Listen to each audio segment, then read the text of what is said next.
খুনি শেখ হাসিনাকে ফাঁসি কার্যকরী করেছে। তার রায়কে আমি অভিনন্দন জানাচ্ছি। সত্য বলার অঙ্গীকারনামা সংবলিত কাঠগড়া সহ নির্মাণ করা হয়েছে আদালত।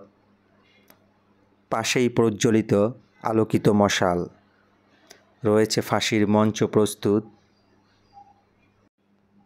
কালো কাপড় পরিহিত জল্লাদের উপস্থিতি এটাই বলে দিচ্ছে ফ্যাসিবাদ সরকার প্রধান শেখ হাসিনার ফাঁসি কার্যকর এই বাংলার মাটিতে অনিবার্য। দর্শক, ২৪ স্বাধীনতার বর্ষপূর্তি উপলক্ষে ঢাকা প্রেস ক্লাবের সম্মুখে নির্মাণ করা হয়েছে প্রতীকী আদালত।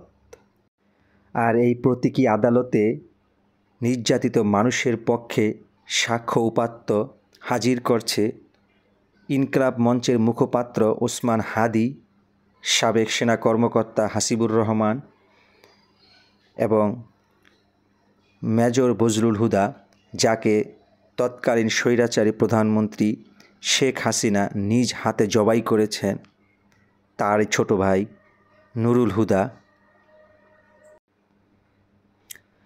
কাঠগড়ায় রয়েছেন বিচারক, পাশেই রয়েছেন ডাক্তার। এই প্রতীকী বিচারক আর এই প্রতীকী ডাক্তার এই ফাঁসি কার্যকরের সাথে সংশ্লিষ্ট ভূমিকা পালন করবে। আমরা দেখতে পাচ্ছি রায়ের পরপরই শেখ হাসিনাকে নিয়ে যাওয়া হচ্ছে ফাঁসির মঞ্চের দিকে। প্রেস ক্লাবের সম্মুখের রাস্তায় তৈরি করা হয়েছে প্রতীকী ফাঁসির মঞ্চ। এখানেই শেখ হাসিনার প্রতিকৃতি ফাঁসিতে ঝুলানো হবে। আমরা দেখতে পাচ্ছি ডাক্তার হাসিনার প্রতিকৃতিতে পালস চেক করলেন। রয়েছে একজন আলেম উপস্থিতি, যিনি শেখ হাসিনাকে ফাঁসির কার্যকরের আগে তাওবা করাবেন। আমরা দেখতে পাচ্ছি হাসিনাকে ফাঁসিতে ঝুলানো হচ্ছে।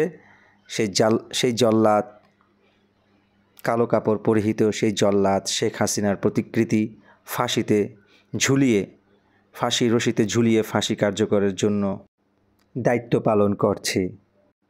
হাসিনার প্রতিকৃতি ফাঁসির রশিতে ঝুলানোর সাথে সাথেই উপস্থিত জনতার মাঝে উল্লাসের বহিঃপ্রকাশ দেখতে পাচ্ছি।